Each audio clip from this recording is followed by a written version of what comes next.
বাংলা থেকে পাবে তো। এই আটকাচ্ছে কেন? আরএসএস বলছে, মোহন ভাগবত বলছে, বিজেপি বলছে, মোদী বলছে না অমিত শাহ বলছে? কার কথা শুনে আটকাচ্ছে? এটাও তো খুঁজে বার করতে হবে। আর খোঁজার চেষ্টা নওশাদ করছে বলেই আমার নামে, আমাদের কর্মীদের নামে একাধিক মামলা দিচ্ছে। আর অন্যজন যারা ওয়াকআপ নিয়ে আন্দোলন করছে, একটা কথা বলছে না তারা, যে কেন আইএসএফ এর ছেলেদের নামে মিথ্যা মামলা দেওয়া হলো? পার্টি বলে মামলা দেওয়া হলো। আমরা দেখলাম যে ভাঙড়ে আপনাদের ছেলেদের পুলিশ লাঠিচার্জ করলো, পুলিশ বাধা দিল, পুলিশ লাঠিচার্জ করলো এবং পুলিশ তাদের নামে মামলা দিল, ইভেন নওশাদ সিদ্দিকীর নামেও মামলা। আমার নামে মামলা নিয়ে যে প্রশ্ন করছেন, বললেন আপনি, উত্তর আমি এখন দেব না, ধৈর্য ধরুন। আমি এই মামলা নিয়ে আমি মানুষের কাছে পৌঁছাবো। কি কি মামলা দিয়েছে, কি কি ধারায় দিয়েছে, সময়ের সাথে সব ডিসক্লোজ করব। সেই দিনটা ভয়ঙ্কর দিন আসছে। বিজেপির বিরুদ্ধে, কেন্দ্রের সরকারের নিয়ে আসা আইনের বিরুদ্ধে ব্যাপকভাবে আন্দোলন সংগঠিত করা যায়, সারা দেশের বিজেপি ভয় পেয়ে যাবে। যে রাজ্যের মুখ্যমন্ত্রী মমতা বন্দ্যোপাধ্যায় তিনি বারবার বলছেন এই রাজ্যে আমরা ওয়াকআপ আইন লাগু করতে দেব না, আমি যতদিন আছি এ রাজ্যে ওয়াকআপ আইন লাগু হবে না। কিন্তু তিনি পশ্চিমবাংলায় বলছেন আন্দোলন করো না, তোমরা দিল্লিতে আন্দোলন করো, ইন্ডোরে আন্দোলন করো, রাস্তায় নামো না। বিষয়টা নিয়ে কি বলবেন? দেখুন, আমাদের রাজ্যের মুখ্যমন্ত্রী মমতা ব্যানার্জি মহাশয়া তিনি বলছেন, আমিও শুনেছি, যে আমাদের রাজ্যে এই আইন লাগু হতে দেব না। তো কেমন ভাবে লাগু হতে দেবে না? শুধু মুখে বলে দিলে তো হবে না, তার জন্য গভর্নমেন্ট কোনো অর্ডার আছে, জিও যাকে বলে, কোনো নোটিফিকেশন এখনো হয়নি। বিধানসভা থেকে রেজুলেশন পাস করানো হয়েছে, বিষয় হয়নি।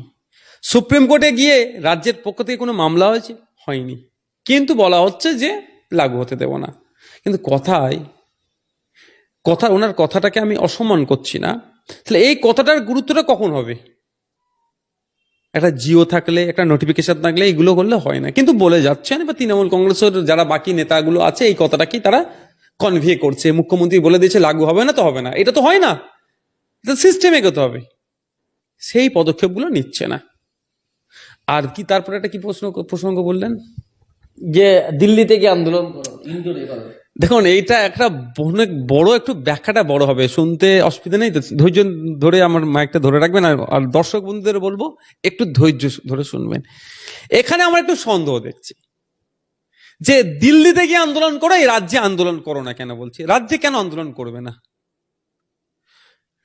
নোটবন্দির ব্যাড ইফেক্টের জন্য রাজ্যে আন্দোলন হচ্ছে, 100 দিনের কাজে টাকা দিচ্ছে না, রাজ্যে আন্দোলন হচ্ছে, আবাস যোজনার ঘরের টাকা দিচ্ছে না, দিল্লির দোষ, রাজ্যে আন্দোলন হচ্ছে, আমাদের রাজ্যের পাওনা দিল্লি দিচ্ছে না, রাজ্যে আন্দোলন হচ্ছে। ইভেন সিবিআই এসে কাউকে না ধরে নিয়ে চলে যায়, তার জন্য আন্দোলন রাজ্যে হচ্ছে। এত আন্দোলন রাজ্য হচ্ছে। রিসেন্ট যেভাবে কেন্দ্রের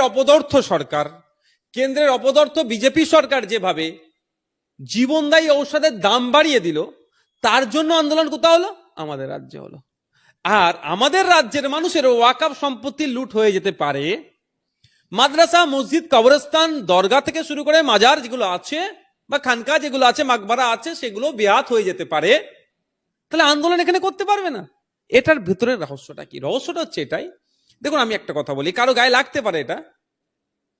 পশ্চিমবাংলা হচ্ছে আন্দোলনের জন্য এই মুহূর্তে সব থেকে উর্বর জায়গা।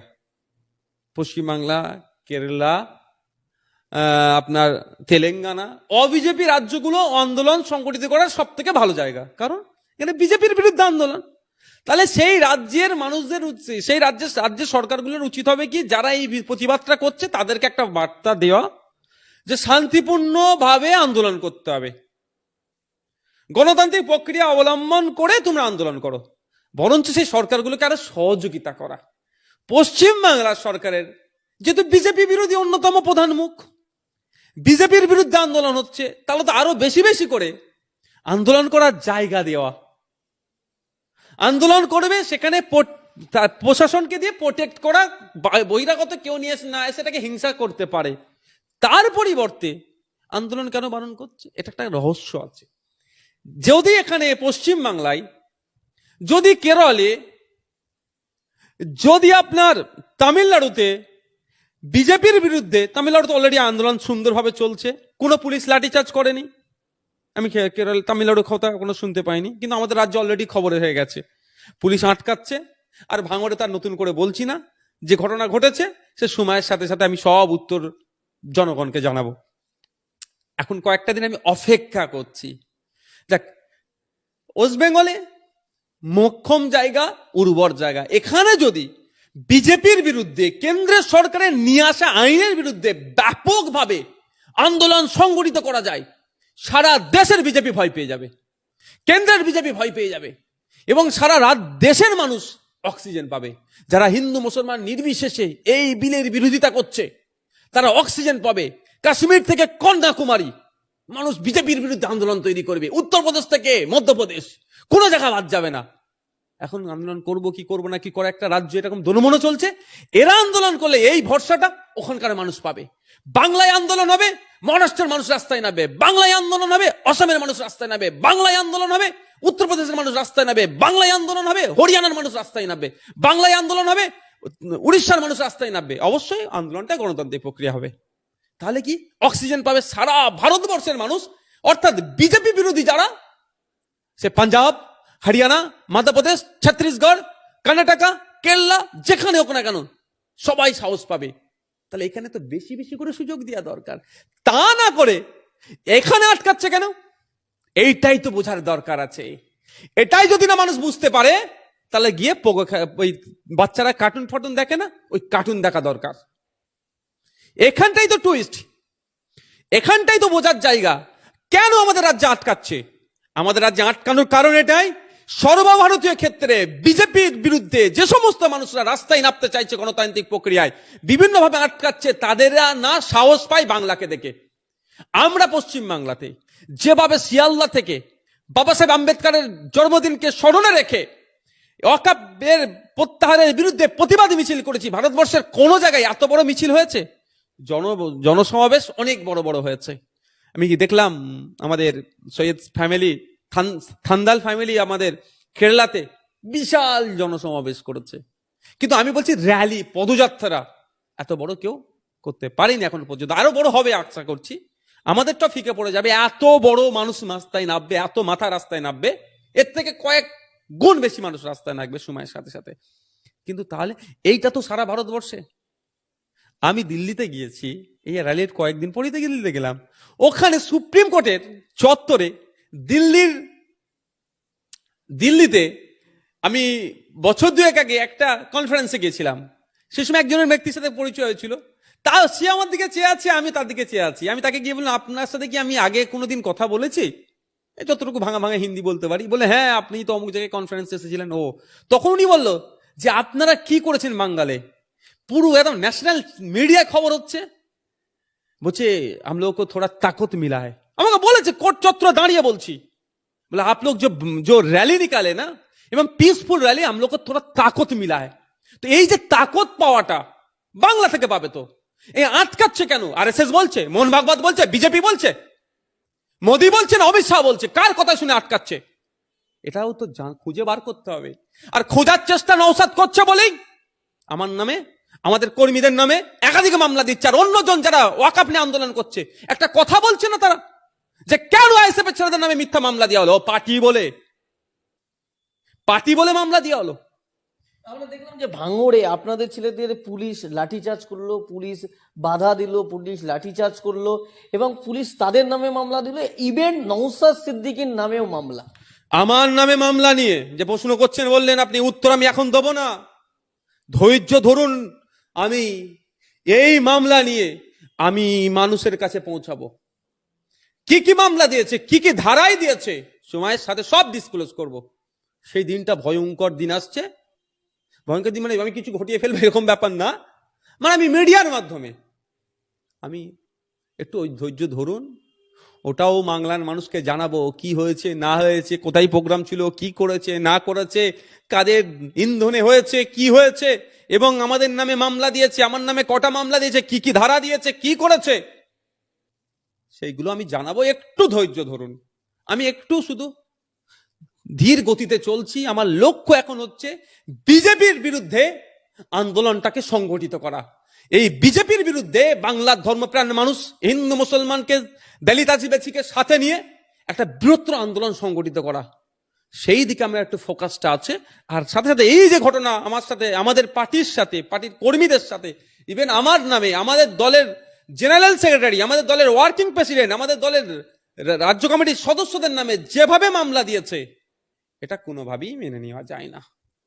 যার কথা শুনে মামলা দিয়েছে, এটা তো কথা শুনেছে লোকাল 3-4টে গুন্ডামস্তান টাইপের নেতা আছে যারা, তাদের কথা শুনে পুলিশকে দিয়ে মামলা হয়েছে। তো তাদের যদি মনে হয় তাদের কথাতে রাজ্যের পার্টি চলাবে তৃণমূল কংগ্রেস, এর খেসারত গণতান্ত্রিক প্রক্রিয়াতে আমি দেব, তবে আমি দেবো, একটু ধৈর্য ধরছি। মুখ্যমন্ত্রী মমতা বন্দ্যোপাধ্যায় নেতাজি ইন্ডোর স্টেডিয়ামের বক্তব্য দিতে গিয়ে বললেন, ভাঙড়ের প্রসঙ্গ উল্লেখ করে বললেন, গাড়ির দাম 40 লক্ষ টাকা, কাউকে রিয়াত করা হবে না, সব আদায় করা হবে। রীতিমতো আইএসএফ এর নাম না করে আইএসএফ এর কর্মী সমর্থকদেরকে টার্গেট করা হবে। আমি মুখ্যমন্ত্রীর কাছে আমি একটা জাস্ট বার্তা যদি পৌঁছায় ওনার কাছে, আমি এতটুকুই বলবো, আপনার নিশ্চিতভাবে কোর্ট টিম আছে, কোর্ট টিম পাঠিয়ে ভাঙড়ে ওখানে একটু করা হোক, করুক, উনি নিজের কোর্ট টিম দিয়ে একটু সার্ভে করুক, তদন্ত করুক। ওই শওকত মোল্লা কি বললো, কিছু গুটি কয়েক পুলিশ মিলে কি তথ্য ওপরে পাঠাচ্ছে, ওটা তো ম্যানিপুলেট করে পাঠাচ্ছে। ওটা না করে কটা জিনিস মুখ্যমন্ত্রী নিজে থেকে তার কোর্ট টিমকে দিয়ে চাওয়াক। ভাঙড় থানা, কাশীপুর থানা, ওই দিনের টোটাল সিসিটিভি ফুটেজ, ওই বাইকগুলো কি বাইক ছিল, শুনেছি নাকি ওটা খারাপ ভাঙাচুরা বাইক ছিল যেগুলো আগুন লাগিয়েছে। সেই বাইকগুলো ওখানে আসলে কিভাবে এই সিসিটিভি ফুটেজটা বার করুক। দ্বিতীয়, ওই বাইকগুলো অ্যাকচুয়াল কাদের। 3 নম্বর, বাইকে আগুন লাগাচ্ছে এই ফুটেজটা খুঁজুক, তাহলে কারা আগুন লাগাচ্ছে ধরা পড়বে। 4 নম্বর যেটা হচ্ছে, রাজারহাট থেকে আসার এবং কুলটি থেকে আসার এই রাস্তাগুলো থেকে যে সিসিটিভি আছে সেইগুলোকে চেক করা হোক, যে গাড়িগুলো এসেছে গাড়ির নাম্বারগুলো চেক করে কোথা থেকে এসছে না আসছে এটা তদন্ত করুক, তাহলে দুধকে দুধ পানিকে পানি হয়ে যাবে। আমিও বলবো, তো সরকারি যায় গাড়ি বাইকে আগুন লাগাবে কেন যদি সরকারি বাইক হয়? যে বাইকে আগুন লাগিয়েছে না ছাড় পাই, আমিও বলছি অন ক্যামেরা, কিন্তু কে আগুন লাগালো? যখন আগুন লাগিয়ে ধোঁয়া উঠছে তখন আমার দলের নেতৃত্বরা, আমাদের মানুষজন মাঠের মধ্যে, সেসব ভিডিও আমাদের কাছে আছে। তাহলে কে আগুনটা লাগালো? এইটাই তো খুঁজে বার করতে হবে। সাপ হয়ে কামড়াচ্ছে, ওজা হয়ে ঝাড়ছে না তো। মুখ্যমন্ত্রীকে আধারে রেখে, অর্থাৎ তাকে আসল জিনিসটা না দেখিয়ে রাজনৈতিক ফায়দা নেওয়ার জন্য ওখান থেকে তোলা তুলে খাচ্ছে যারা, ওখানকার ওয়েটল্যান্ড মুজিয়ে দিচ্ছে, বুঝিয়ে প্রাচীর সময় বাড়ি বানাচ্ছে, আর আমি সেগুলোকে বারবার আটকাচ্ছি, এটা তো রিয়াকশন হতে পারে আমার বিরুদ্ধে। সেই জন্য মুখ্যমন্ত্রীকে আধারে রেখে আমাদের সম্পর্কে একটা বাজে বার্তা দেওয়ার জন্য মুখ্যমন্ত্রীকে অসত্য তথ্য দিয়েছে, হয়তো আমি মনে করি অসত্য তথ্য দিয়েছে। তাহলে খুঁজে বার করা দরকার, আগুনটা লাগালো কে। একটা বিষয়, শেষ প্রশ্ন যেটা করবো, আপনি সুপ্রিম কোর্টে গেলেন, মামলা করলেন, এবং 2 দিন ধরে সুপ্রিম কোর্টে যে শুনানি হলো, কতটা আশা দেখছেন? আমাদের দেখুন লাস্ট হোপ, শেষ আশা হচ্ছে সুপ্রিম কোর্ট। সংবিধান আপনার দুটো কক্ষে, সংসদের দুটো কক্ষে আপনার কি হলো, সংসদের দুটো কক্ষে আপনার বিলকে আইনে পরিণত করার জন্য প্রক্রিয়া শেষ করলো সংখ্যার জোরে। ওখানে বিরোধীদের থেকে যারা বক্তব্য রাখলেন, যে যুক্তি দিলেন, লজিক্যালি যেটা বললেন, সংবিধানকে সামনে রেখে যে কথাগুলো বললেন, একটাও গ্রাহ্য করলো না, সংখ্যার জোরে ভোটাভুটিতে পার করিয়ে নিল। এখন আমাদের লাস্ট আশা, লাস্ট হোপ সুপ্রিম কোর্ট, দেশের সর্বোচ্চ বিচারালয়। আমরা অনেকে গিয়েছি, অনেকে পিটিশন করেছে, কিন্তু অনেকের নাম এখনো আসেনি। ওটাকে আপলোড করতে হয়, তো টেকনিক্যাল একটু হয়। ভাগ্যক্রমে আমার হয়ে গেছিল। আমার যদি না হতো ফার্স্ট হিয়ারিং এ, তাহলে আমার বিরুদ্ধে অনেকজন গালিগালাজ দিত, নওশাদ সিদ্দিকী কোথায় ফাইল করেছে, অনেক চিৎকার করতো। কিন্তু আমি একটু বুঝি যে কাজের মাধ্যমে জবাব দেওয়া। তো সুপ্রিম কোর্টে আমার যে প্রথম দিনে যে লিস্টেড হয়েছে, সেকেন্ড দিনে যে লিস্টেড হয়েছে, লিস্টে আমার নাম ছিল কি ছিল না আপনারা নিশ্চয়ইভাবে দেখেছেন বা দেখিয়েছেন, রিট পিটিশন নাম্বার কত ছিল, তাকে অনেকে কিন্তু করেছে। আমি এটা আপনাকে বলি, অনেকের নাম আসেনি, পরের পিটিশন হয়তো এতে চলে আসতে পারে তাদের নামগুলো। যাকে যেটা বলছি, যে ও 2 দিন ধরে প্রায় ঘন্টা 3 আলোচনা হয়েছে 2 দিনে। তো আলোচনায় যেটা আমাদের দাবিগুলো ছিল, মূল যে দাবিগুলোর মধ্যে 2টো দাবি কিন্তু স্টে অলরেডি হয়ে গেছে। প্রথম একটা দাবি যেটা হচ্ছে, সেটা ওই ওয়াকফ সেন্ট্রাল ওয়াকফ কাউন্সিল এবং স্টেট যে ওয়াকফ বোর্ডগুলো আছে সেইগুলোতে যে নতুন করে যে আইনের মাধ্যমে যে ফরমেশন করতে বলেছে, ওটা এখন করতে পারবে না, 1 নম্বর। দ্বিতীয় হচ্ছে ওয়াকফ বাই ইউজার, মানে সহজে যদি বলি মৌখিক হেবাগুলো, মৌখিক দানগুলো, আপনার দাদু তার দাদু তার দাদু 400 বছর আগে বলেছিল এই জায়গাটা আছে, তোমরা নামাজ পড়ো। 400 বছর ধরে নামাজ হয়ে আসছে, মৌখিক বলে দিয়েছে, অফ করে দিয়েছিল। আপনার আপনার আমার চার পোস্তে দাদু কি 6 পোস্তে দাদু বলে এসছে এটা কবরস্থান, আমি জায়গাটা আমার কবরস্থানের জায়গা, আমি তোমাদের কবরের জন্য অফ করে দিলাম, কবর দেবে, সে হয়ে আসছে। এইটা সুকৌশলে বিজেপি মুসলমানদের উপকার করতে চাইলেও আইনগুলো তুলে দিচ্ছিল, তুলে দিয়ে ওই কাগজ ওই জায়গাগুলোকে নিয়ে নিতে চাইছিল। 50% ওয়াক আপ প্রপার্টি ওয়াক বাই ইউজার, মানে মৌখিক দানের উপরে চলেছে, এটা সুপ্রিম কোর্ট দ্বারা ভ্যালিড, সেটা তো স্টে লাগিয়েছে। এবার আগামীতে যেগুলো আছে, প্র্যাকটিসিং ইসলাম লাস্ট 5 বছর হতে হবে, আরো যেগুলো আছে সর্বোচ্চ ক্ষমতা কন্ট্রোল ডিস্ট্রিক্ট কালেক্টরের হাতে দিয়ে দিয়েছে, এই সমস্ত যেগুলো আরো যেগুলো আনুষঙ্গিক গুলো আছে সেগুলো নিয়ে পরে স্টেপ হিয়ারিং হবে হবে হবে, আশা করছি সেগুলোতে স্টে পড়বে। এই জায়গায় এসে দাঁড়িয়ে আছে। আমি একটা কথাই বিষয়ে বলবো, যে কোর্টে দুটো স্টে হয়েছে বলে আমি নাকে তেল দিয়ে ঘুমাবো এরকম ব্যাপার নয়। আমাদেরকে কোর্টের লড়াই কোর্টে লড়ে নেবে আমাদের উকিলরা, এবং মাঠে ময়দানের লড়াই গণতান্ত্রিক প্রক্রিয়ায় আমাদেরকেই লড়তে হবে। আমাদের উচিত হবে এখন বেশি বেশি করে আন্দোলন, প্রতিবাদ মিছিল যাই করছেন সেগুলোকে সংগঠিত করা, তবে হ্যাঁ শান্তিপূর্ণ গণতান্ত্রিক প্রক্রিয়ায় ধর্মনিরপেক্ষ চরিত্র বজায় রেখে করবেন, কোনো রকম ভাবে ভায়োলেন্স করবেন না।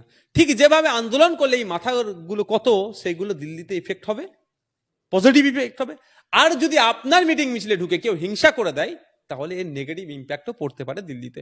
তাই অনুরোধ করছি, আমি জানি আপনারা অন্যায়ের বিরুদ্ধে আন্দোলনে নেমেছেন, আপনারা কেন অন্যায় করবেন ভাই? তাহলে অন্যায় কেউ করে দিতে পারে, এই যেমন পুলিশ ঢুকে আমাদের কিছু তৃণমূলের লোক ঢুকে ভাঙড়ে আমাদের বিরুদ্ধে হিংসা করলো, এটাও হতে পারে। বিজেপির নির্দেশ দেবে তৃণমূলকে যত জায়গায় মিটিং মিছিল হচ্ছে সব হিংসা করিয়ে দাও, পুলিশকে দিয়ে হোক করে দিতে পারে। তাহলে আপনাদেরকে সজাগ থাকতে হবে এগুলো থেকে, একদম কারো ফাঁদে পা দেওয়া যাবে না। কেস সুন্দরভাবে দুটো স্টেপ যেটা হয়েছে, দুটো হিয়ারিং যেটা হয়েছে পজিটিভ দিকে এগোচ্ছে। অনুরোধ করবো এটাকে পজিটিভ দিকে আরো এগিয়ে নিয়ে যেতে গেলে যদি যাই, তার জন্য আমাদের কিন্তু কোনো রকম হিংসায় পা গলানো যাবে না। আর একটা কথা, হিংসা দিয়ে কোনো রকম সমস্যা হয় না। আমি জানি আপনারা হিংসা করবেন না, কিন্তু কারো ফাঁদেও পা দেবেন না। কেউ উত্তেজিত করলে উত্তেজিত হবেন না, কেউ প্রভোগ করলে আপনার সেটাকে অ্যাকসেপ্ট করবেন না, আপনি বলেন রিজেক্ট করবেন। আর কেউ যদি আপনার হিংসা করতে চায় সেইগুলো থেকেও আটকাবেন আপনারা, অনুরোধ করছি।